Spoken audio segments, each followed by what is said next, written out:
بسم اللہ الرحمن الرحیم الرحمن علم القرآن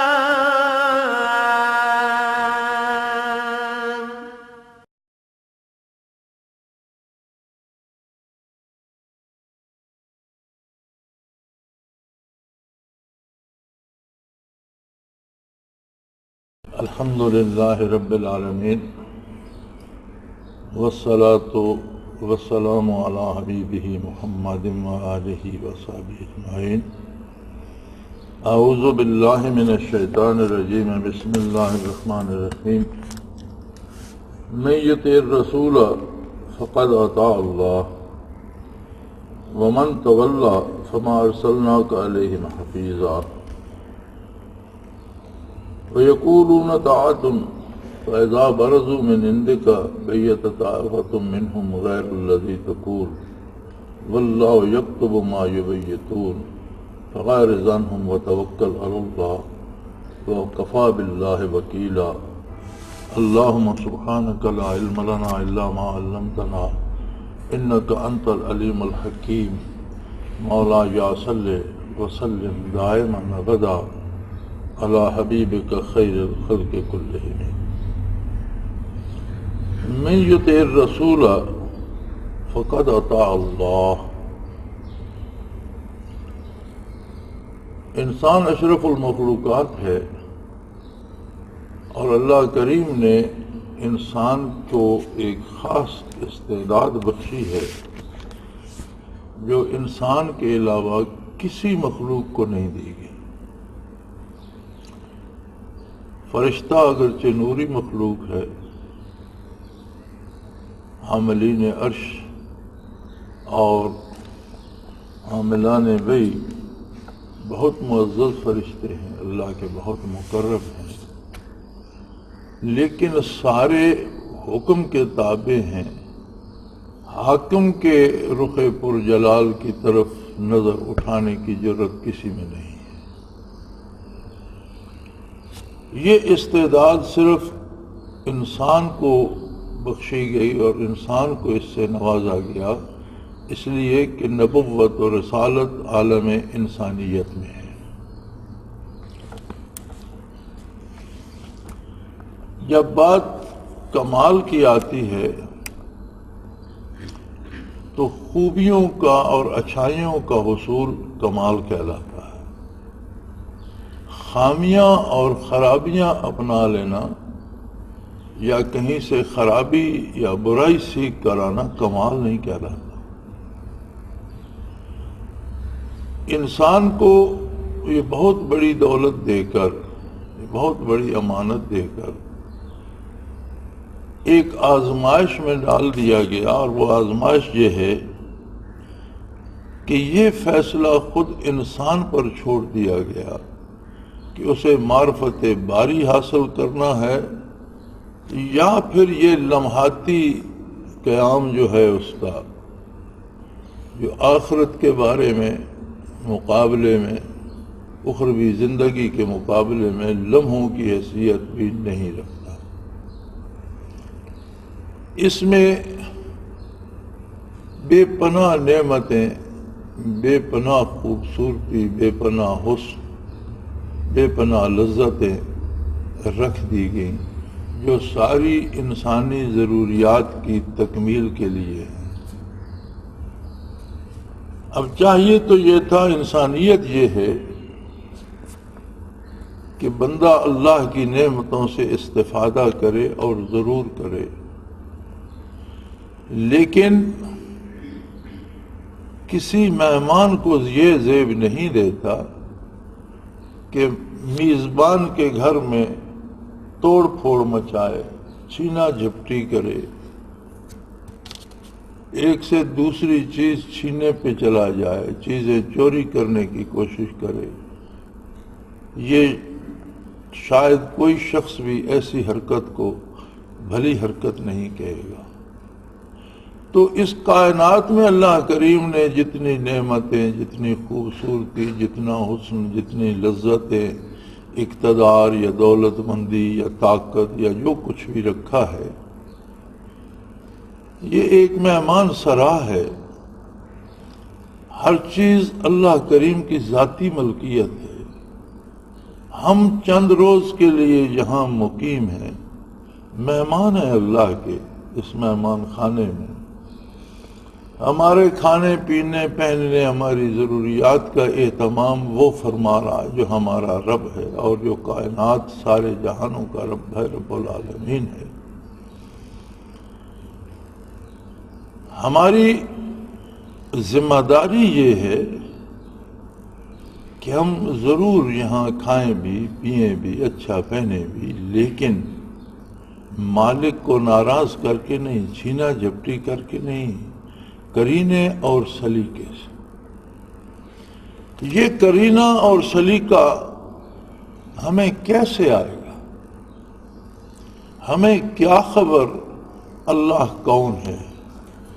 ہمیں کیا خبر اس کی صفات کیسی ہیں، وہ کیسا ہے؟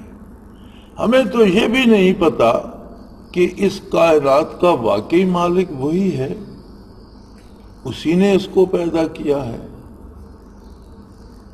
یہ ساری بات انسانیت کو بتاتا ہے اللہ کا رسول صلی اللہ علیہ وآلہ وسلم۔ ہم اللہ کو مانتے ہیں اس لیے کہ ہمیں رسول اللہ صلی اللہ علیہ وآلہ وسلم نے بتایا ہے۔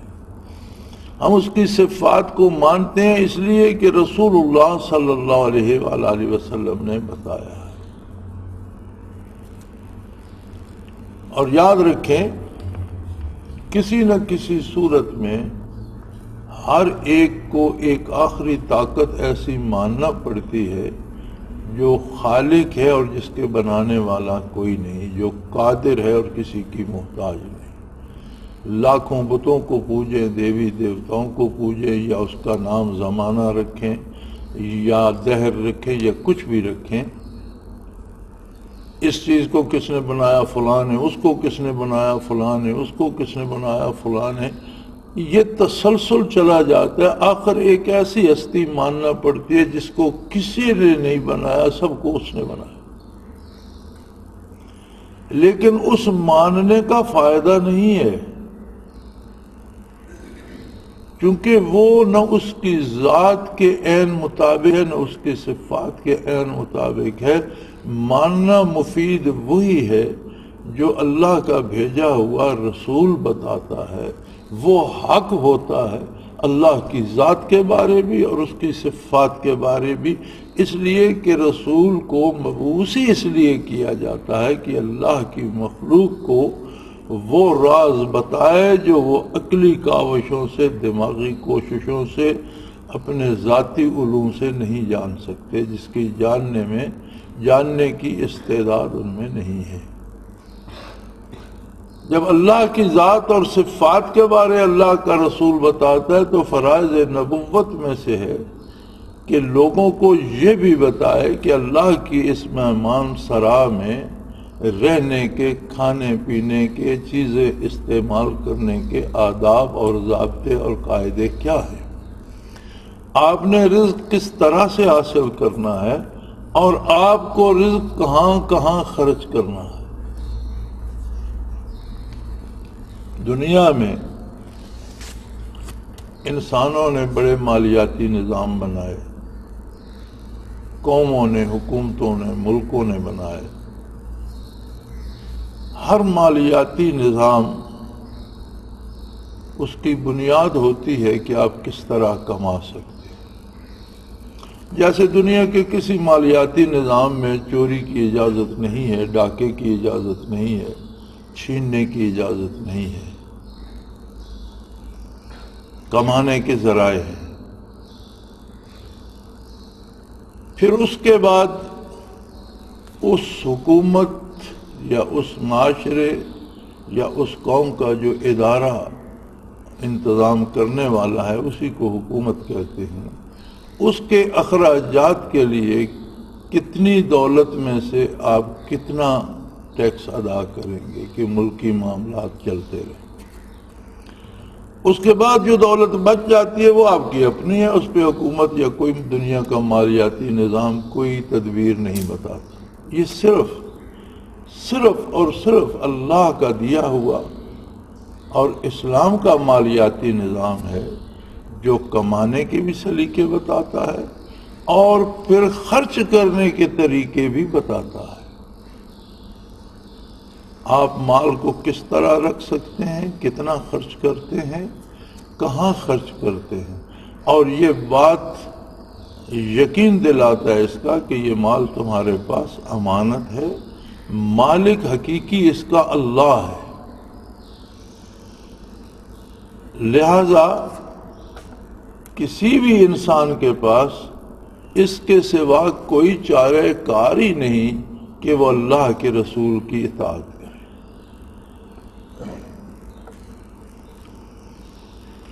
اب یہ تو اپنے اپنے نصیب کی بات ہے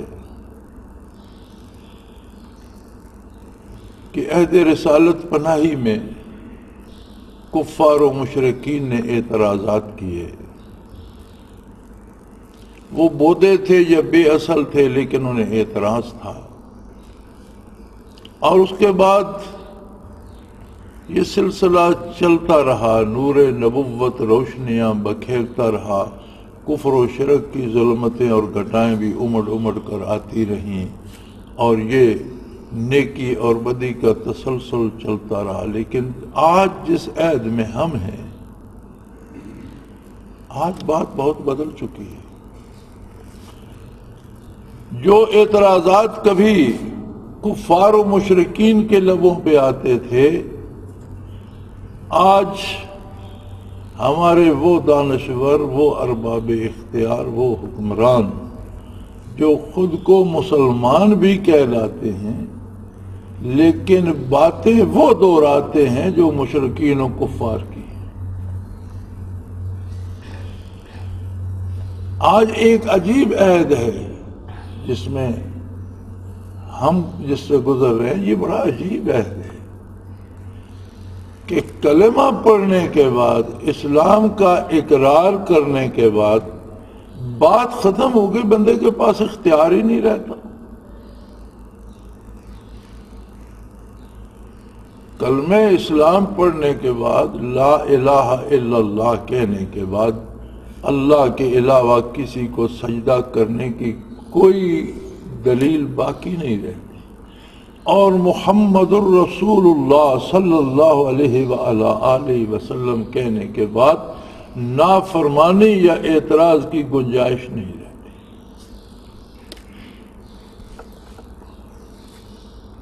مشائخ حضرات جو لوگوں کو بیعت کیا کرتے تھے تو یہ بات صاف کر دیا کرتے تھے۔ میں ایک دفعہ حضرت رحمت اللہ علیہ کی خدمت میں موجود تھا، ایک ساتھی راولپنڈی سے تشریف لائے، بہت مشہور عالم تھے، اور ان کی فقہی جوابات اس وقت کالم میں، اخباروں میں چھپتے تھے، لوگ سوال لکھتے تھے، وہ جواب لکھتے تھے، اور ویسے بھی دینی موضوعات پر ان کے کالم چھپتے تھے۔ حافظ ریاض احمد اشرفی ان کا نام نامی تھا، بہت مزیدار، بڑے پڑھے لکھے، بڑے فقیہ اور بہت خوبصورت شکل و صورت کے مالک، بڑی خوبصورت سیرت اور طبیعت کے مالک اور بزرگ تھے۔ وہ حاضر ملاقات کے لیے ہوئے، بیعت کی نیت سے نہیں۔ ساتھیوں سے باتیں سنتے رہتے تھے۔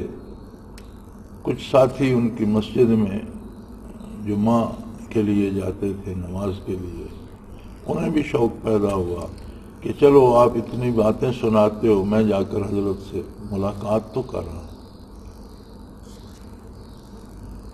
اب اہل علم جب جمع ہوتے ہیں تو ضرور یقیناً علمی باتیں ہوتی ہیں، تو بہت سے علمی سوال جو ان کے ذہن میں تھے، تصوف کے بارے، سیکھنے سکھانے کے بارے، سمجھنے سمجھانے کے بارے، چونکہ اس شعبے سے تو وہ واقف نہیں تھے، خواہ وہ کتنے متبحر عالم ہوں، تو مختلف انداز سے مختلف سوالات انہوں نے پیش کیے، جن کے جوابات حضرت رحمۃ اللہ تعالی علیہ نے انہیں بڑے پیار سے اور بڑے تسلی بخش دیے۔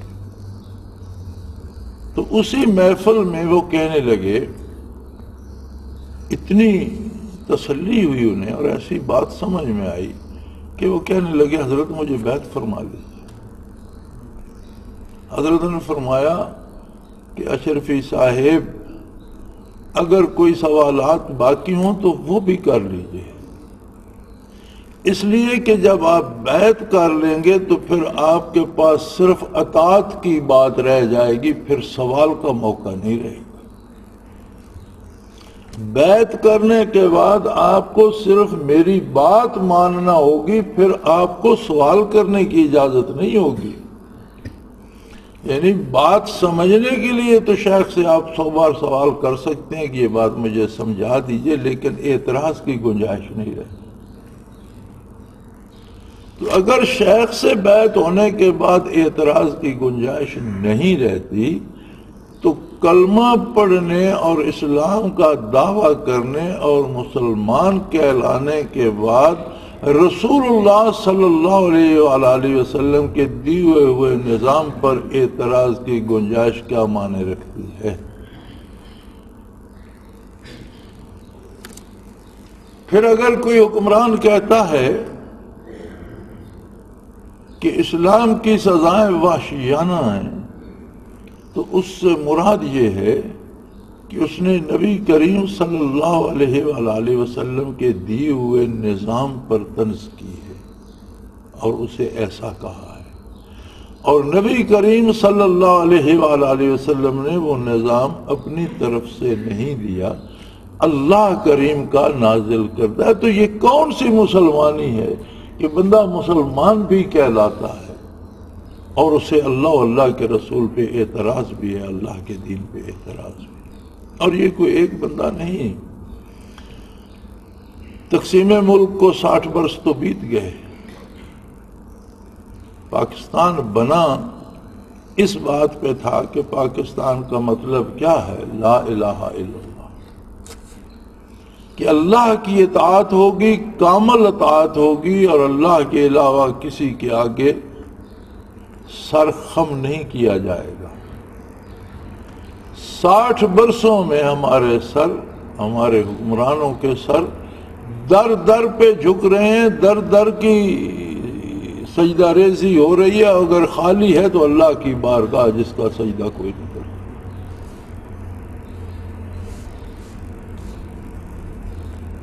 سو اللہ کریم نے یہ طے کر دیا کہ میں یطیع الرسول، جس نے میرے رسول صلی اللہ علیہ وسلم کی، جس نے میرے حبیب کی اطاعت کی، حکم مانا، فرما برداری کی، فقد اطاع اللہ، اس نے اللہ کی اطاعت کی۔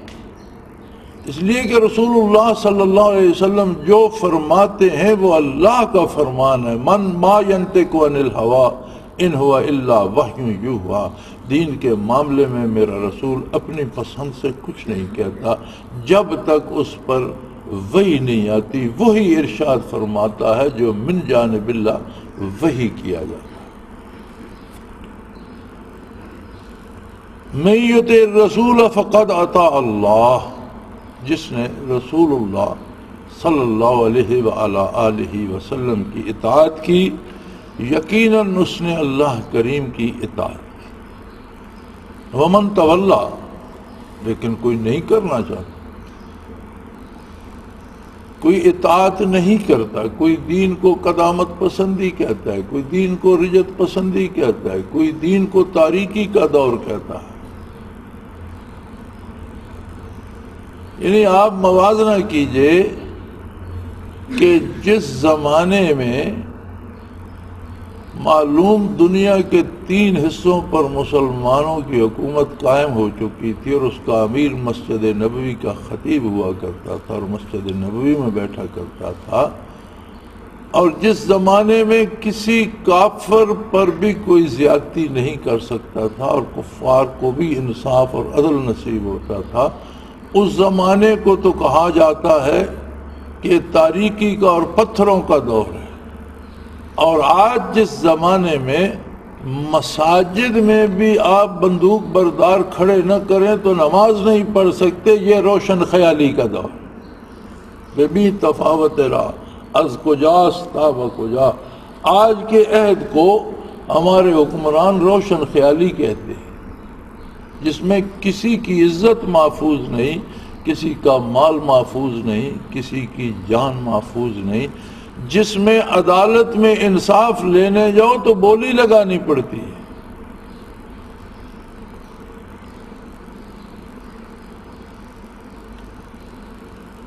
لیکن خیر یہ بھی کوئی لمبی بات نہیں ہے، لمحوں کی بات ہے. یہ وقت بیت جائے گا، دنیا ختم ہو جائے گی، حشر قائم ہوگا، اللہ بھی ہوگا، اللہ کا رسول صلی اللہ علیہ وسلم بھی ہوگا، بارگاہ الہی بھی ہوگی، حکمران اور بادشاہ بھی ہوں گے، امیر اور فقیر بھی ہوں گے، مزدور اور آجر بھی ہوں گے، اور دودھ کا دودھ پانی کا پانی ہو جائے گا، اور پتہ چل جائے گا کہ روشن زمانہ کون، جسے نبی کریم صلی اللہ علیہ وسلم فرماتے ہیں خیر القرون کرنی ثم الذین یلونہم ثم الذین یلونہم، کہ دنیا پہ بڑے زمانے گزرے، آدم علیہ نبینا علیہ الصلوۃ والسلام سے لے کر حضور آقا نامدار صلی اللہ علیہ وسلم تک کتنے زمانے گزر گئے، اور آپ کی ذات گرامی سے لے کر قیامت تک کتنے زمانے گزریں گے. فرمایا سارے زمانوں میں بہترین زمانہ میرا ہے، جس میں میں محمد الرسول اللہ جلوہ افروز. اب اگر کوئی بدبخت کہے کہ وہ زمانہ جاہلیت کا تھا تو اسے کیا کہا جائے؟ اللہ کریم نے فرمایا وَمَن تَوَلَّى، جو روگردانی کرتا ہے، جو آپ کا حکم نہیں مانتا، آپ کی اطاعت نہیں کرتا، فَمَا أَرْسَلْنَاكَ عَلَيْهِمْ حَفِيظًا، تو ہم نے آپ کو ان کا محافظ بنا کر اور نگران بنا کر نہیں بھیجا. آپ کی ذمہ داری یہ نہیں ہے کہ آپ ان کی حفاظت فرمائیں، وہ ان کا اپنا فیصلہ ہے، جو نہیں کرتا نہ کر کے بھی دیکھ لے.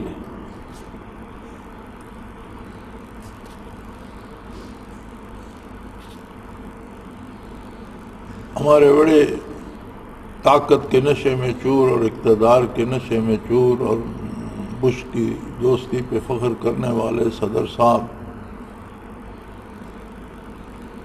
جو بڑے روشن خیالی کے نعرے لگاتے تھے، کیا قدرت کاملہ بھی کیسی عجیب ہے، اور اللہ بھی کس طرح رسوا کرتا ہے. جنہیں وہ زمانہ تاریک نظر آتا تھا اور آج اپنے زمانے کو روشن کہتے تھے، اب بھی ملک کے سربراہ بھی ہیں، صدر بھی ہیں، لیکن جس طرح کسی گیدڑ کو کتے گھیر لیتے ہیں اور وہ کسی غار میں پناہ لے لیتے ہیں، آج پریزیڈنٹ ہاؤس میں اس گیدڑ کی طرح چھپ کے بیٹھے. وہ کہاں گئی وہ کرو فر، وہ اکڑ، وہ سارا کچھ. اب تو باہر نکلتے نہیں، کسی ٹی وی کسی کیمرے کے سامنے نہیں آتے، کسی اخبار نویس سے ملتے نہیں. بھئی وہ ساری اکڑ فو کہاں گئی؟ بش بھی موجود ہے، اس کی فوجیں بھی موجود ہیں، اس کی طاقت بھی موجود ہے، آپ بھی موجود ہیں، ملک کے صدر بھی ہیں، پھر شرمندگی کیا؟ پھر اندر کیوں گھسے ہوئے؟ وہ باہر نکلو، بات کرو. ساری دنیا آپ پر لعنت بھیج رہی ہے، کسی ایک کو تو جواب دو کہ میرے دامن میں ساری برائیاں گنتے ہو، یہ ایک اچھائی بھی ہے، کوئی اچھائی بھی باہر بتاؤ تو صحیح. اللہ کے انتقام بڑے سخت ہوتے، کثرت صدارت سے نکل جاتے، قید ہو جاتے، لوگ طعن و تشنیع کرتے، گالیاں دیتے، اور بات تھی. وہ ایسا بے نیاز، اس نے کہا یہیں بیٹھو، صدر پاکستان کہلاؤ، لیکن ہر پاکستانی تم پر لعنت برسائے گا. کیسا بے نیاز ہے کہ تمہاری روشن خیالی کے پھل آج تمہیں نصیب ہو رہے ہیں، تو پھر خوشیاں مناؤ، باہر نکلو، میدان میں آؤ. جس دن کراچی میں قتل عام ہوا تھا، اس دن تو دونوں بازو کی مٹھیاں بھینچ کر، بازو اٹھا کر آپ نے کہا تھا کہ یہ عوامی طاقت کا مظاہرہ ہے. آج کہاں گئی آپ کی وہ عوامی طاقت؟ مدرسے میں پڑھنے والے اندھے اور یتیم بچوں پر جس دن بمبارڈمنٹ ہوئی تھی تو آپ نے کہا تھا یہ میں نے مارا ہے. یتیم بچیاں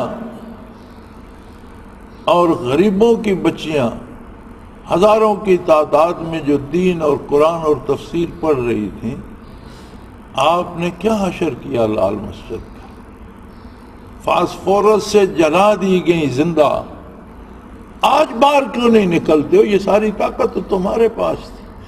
آج ہر بندہ تمہیں گالی دیتا ہے، لوگ جلوس نکال کر تمہیں توئے توئے کرتے ہیں، لوگ سڑکوں پہ آ کر تمہارے خلاف بولتے ہیں، لوگ ٹیلی ویژن پہ تمہیں طنز دیتے ہیں، لوگ اخباروں میں تمہارے خلاف لکھتے ہیں. کیوں بولتے نہیں ہو؟ کہاں گئی وہ کرو فر، کہاں گئی وہ اکڑ فوں؟ اور یہ تو ابتدا ہے، آگے آگے دیکھیے ہوتا ہے کیا. ان بطش ربک لشدید، جب وہ پکڑتا ہے تو اس کی گرفت بڑی سخت. سو میرے بھائی، فرمایا کوئی راستہ نہیں ہے کسی کے پاس سوائے میرے حبیب کی اطاعت کی.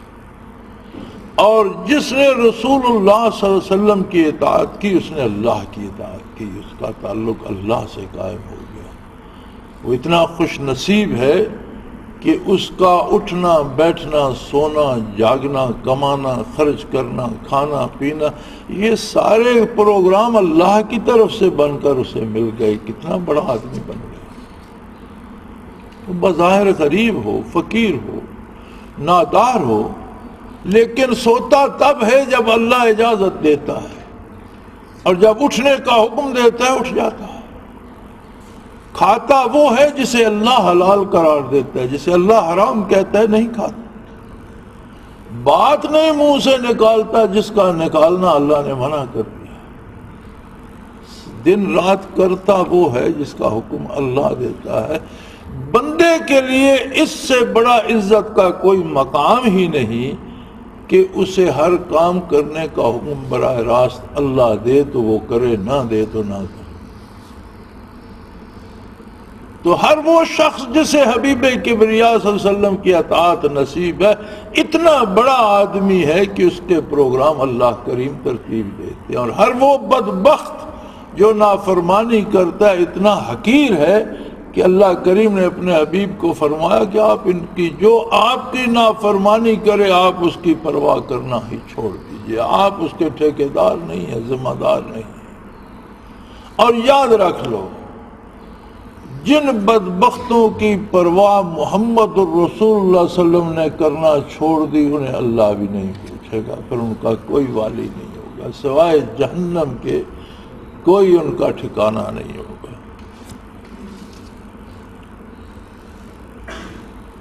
قرآن کریم جب بات کرتا ہے تو چونکہ اپنے نزول سے لے کر قیام قیامت تک کے لیے یہ سارے زمانوں کی بات کا احاطہ کر لیتا ہے. فرمایا وَيَقُولُونَ طَاعَةٌ،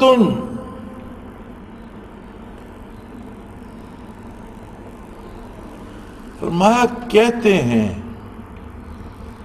کچھ تو وہ ہیں جو جانثار ہیں جو اطاعت کرتے ہی ہیں. ایک طبقہ منافقین کا بھی ہے. کچھ لوگ ایسے ہیں جو کہتے ہیں جب آپ کا ارشاد سنتے ہیں کہتے ہیں جی دل و جان سے منظور، ہمارا تو کام ہی اطاعت کرنا ہے. فَإِذَا بَرَزُوا مِنْ عِنْدِكَ بَيَّتَ طَائِفَةٌ مِّنْهُمْ غَيْرَ الَّذِي تَقُولُ، لیکن جب باہر جاتے ہیں اپنی جگہ پہ جاتے ہیں تو پھر ایک ٹولہ ایسا بھی ہے کہ جو کہا تھا کام اس کے خلاف کرتا ہے. کہتے تو یہ ہے کہ یا رسول اللہ ہم آپ کے غلام، ہم آپ کے خادم، ہمارا کام اطاعت کرنا ہے، آپ کا کام ارشاد فرمانا ہے، جو آپ فرمائیں گے سر تسلیم خم ہے جو مزاج یار میں آئے، جو آپ اشارہ فرمائیں گے ہم اس پہ جان لڑا دیں گے، ہم اطاعت گزار ہیں. لیکن ایسے بد نصیب ہیں کہ جب باہر جاتے ہیں تو کرتے وہ ہیں جو ان کے اس وعدے کے خلاف ہوتا ہے. تھے منافقین مدینہ منورہ میں بھی، لیکن یوں نظر آتا ہے جیسے اللہ کریم بات ہماری کر رہے ہوں، آج کی بات کر رہے ہیں. کتنے ایسے لوگ ملیں گے آپ کو جو اذان سنتے ہیں، اور بعض ان میں ایسے بھی ہیں جو اذان سن کر جواب بھی دیتے ہیں یا کم از کم کلمہ شریف پڑھ دیتے ہیں، لیکن سجدے کے لیے نہیں جاتے۔ تو بات تو وہی نا، زبان سے تو کہا لا الہ الا اللہ محمد الرسول اللہ، نماز کے لیے نہیں گئے، تو بات تو وہی بن گئی کہ کہتے ہیں حکم مانیں گے، مانتے نہیں۔ تو اس کا کیا ہوگا، ان کا کیا کیا جائے؟ فرمایا آپ کچھ بھی نہ کریں، واللہ یکتب ما یبیتون، جو بھی ان کے کرتوت ہیں اللہ کریم ان کے لکھنے کا انتظام فرما دیتا ہے۔ اللہ کے فرشتے لکھ رہے ہیں، اللہ کے ہاں لکھے جا رہے ہیں، سارا شمار ہو رہا ہے، ایک ایک لمحہ، ایک ایک دانہ، ایک ایک ذرہ، ایک ایک سوچ اور فکر، ایک ایک خیال اور ایک ایک عمل لکھا جا رہا ہے۔ فَأَعْرِضْ عَنْهُمْ، دوبارہ حکم دیا میرے نبی آپ ان کی پرواہ کرنا چھوڑ دیں، ان سے میں نبٹ لوں گا، آپ ان کی فکر چھوڑ دیں۔ فَأَعْرِضْ عَنْهُمْ، رخ انور پھیر لیجئے ان سے، ان کو کسی شمار قطار میں ہی نہ لائیے۔ وَتَوَكَّلْ عَلَى اللَّهِ، آپ اللہ جل شانہ پہ بھروسہ کیجئے، آپ اپنا کام کرتے جائیں، جو جانثار ہیں ان پہ کرم لٹاتے جائیں، جو اطاعت گزار ہیں ان کو نوازتے جائیں، جو نافرمانی کرتا ہے اس کی طرف سے رخ انور پھیر لیجئے، اسے چھوڑ دیجئے، آپ اس کے ذمہ دار نہیں ہیں۔ پھر کیا ہوگا؟ اللہ بہترین کارساز ہے، اس کا انتظام اللہ کرے گا، آپ صرف اللہ پہ بھروسہ کیجئے۔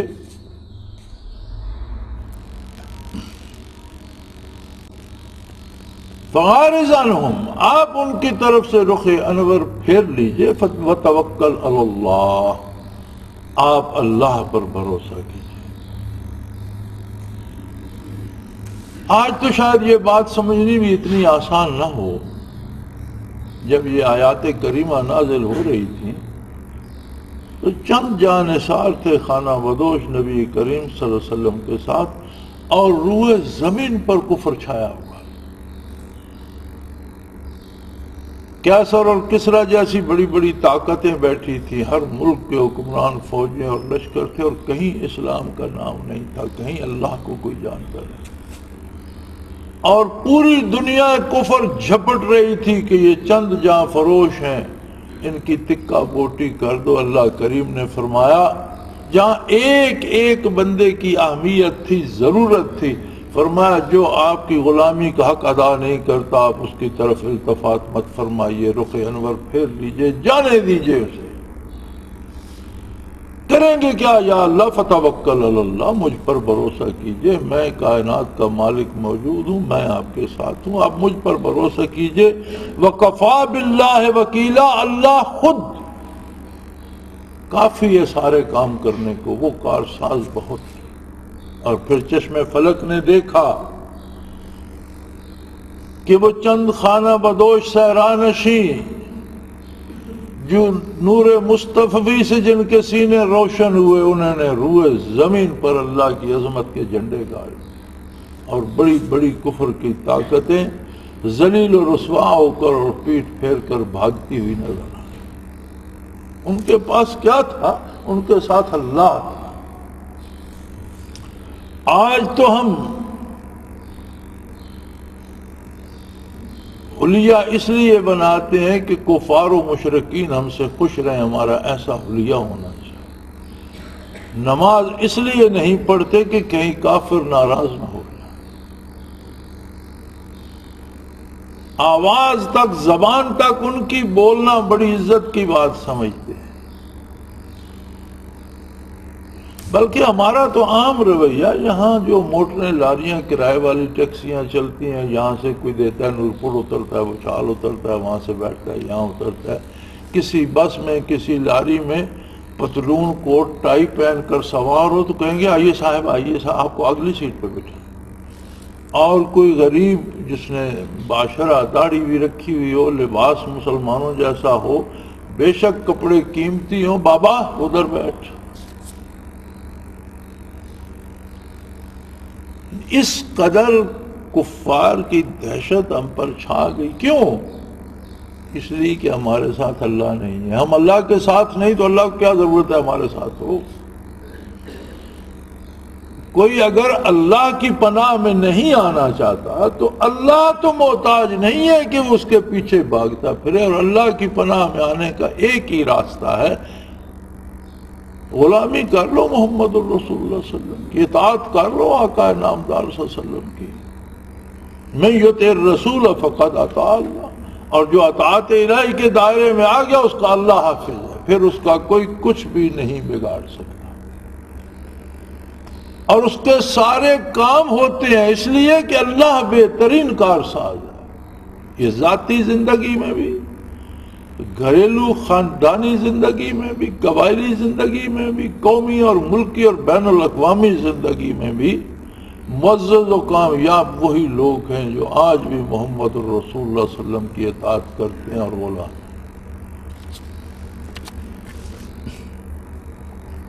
انہیں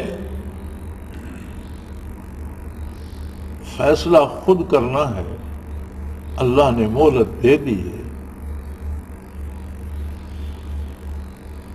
اور فیصلہ صرف اتنا سا ہے کہ محمد الرسول اللہ کی غلامی کرنی ہے یا نہیں کرنی ہے تو دونوں جہاں تمہارے ہیں، نہیں کرنی تو ذلت و رسوائی کے علاوہ کوئی دوسرا راستہ ہے. اللہ کریم ہمیں اور ہمارے حکمرانوں کو صحیح فیصلے کی توفیق دے اور ہمیں حضور صلی اللہ علیہ وسلم کا غلام بننے کی توفیق عطا فرمائے. وآخر دعوانا ان الحمدللہ. اللہ اللہ اللہ اللہ اللہ اللہ اللہ اللہ.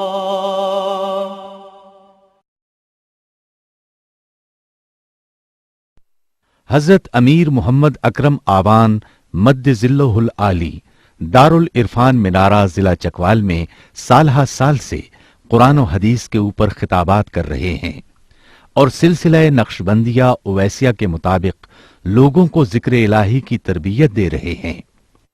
وہ قرآن پاک کی تفسیر ترتیب وار بیان کر رہے ہیں. تفسیر قرآن کو وہ موجودہ ملکی اور بین الاقوامی حالات کے مطابق بیان کرتے ہیں. موٹر وے سے کلر کہار کے انٹرچینج سے نکلتے ہوئے کلر کہار کی جھیل سے ہوتے ہوئے میانی، بوچھال اور نور پور سے گزرتے ہوئے دارالعرفان منارہ پہنچ سکتے ہیں.